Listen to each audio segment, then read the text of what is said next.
It's the stupidest statement, and I hate it. The thing that's plastered on many walls in medical centers. Patients don't know how much you care until. Wait. Patients don't care how much you know until they know how much you care.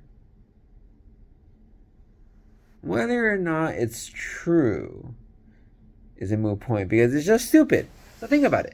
So if you're somebody who's not caring, you're all of a sudden going to make yourself caring, and then the patient will know that you care. Is that the way it works? So you're supposed to go tell patients, do you know how hard I worked to get here? How hard I worked in medical school so I could serve you today? Is that what you mean? Oh, no, no. Oh, caring, right?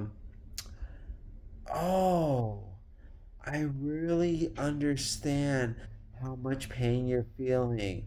It's like when I broke my arm. Yeah, I feel really bad for you. I'm gonna go home and cry for you.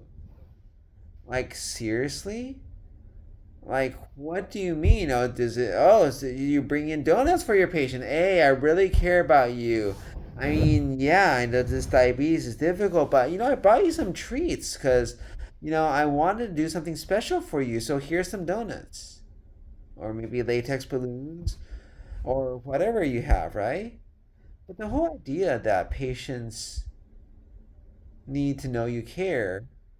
Well, I mean, obviously that's important, but is the goal to tell somebody who doesn't care to now care?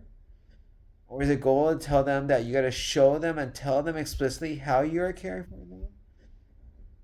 Because if you care for them, can't they tell? Like, people could tell. Like, I feel patients are like children.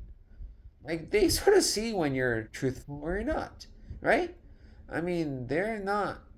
I mean, some of them, patients in the hospital, with a lot of older people, they have dementia, they don't do too much. So, yeah, they don't know. The family knows, right? You can just hear it from the tone of the voice. When you're talking on the phone. One family member, the first time I ever talking to her, she loved me. She asked if I had my own practice or I just worked in the hospital. But, like, I mean, it's just the way you are that's important, right? And so I feel like, first of all, that statement doesn't apply to me because it's stupid. It's like saying in medical school to ask open-ended questions. Yeah, that's just idiotic, right? The idea is that if you don't know how to talk to people, telling them to ask open-ended questions is not going to fix the issue that you don't know how to talk to people. The issue is you don't know how to talk to people. Learn to talk to people, right? I mean, so I don't ask open-ended questions, but people somehow talk to me. I don't even ask them, do you have any questions? And they still talk to me, right? It's your attitude, right? If you have one hand on there saying any more questions, I mean, some patients will say yes, but some patients, like the guy obviously doesn't care. He's halfway out of here. He's already checked out. What's the point, right? But if you sit down, put your phone away, look at them attentively, go, tell me what's going on. Or you say, are you feeling good today? That's not an open end question, right? Are you feeling better? That's not an open question. If they know you really want to hear, they're going to tell you. See, the issue with the whole statement of patients don't know, patients don't care how much you know until they know how much you care is the idea that we have this two sort of pronged process in the medical field. You could be good with medical knowledge, or you could be good with patient care. And they're two separate things. Bedside manner and medical knowledge, two separate things. Diagnostician, like Dr. House, and the ability to convince patients to do what you want them to do, two separate things. But they're not. They're interrelated, right? If you don't get the information from patient, it's really hard to diagnose things properly. Like there's some things that are classic, like syncope, when people pass out.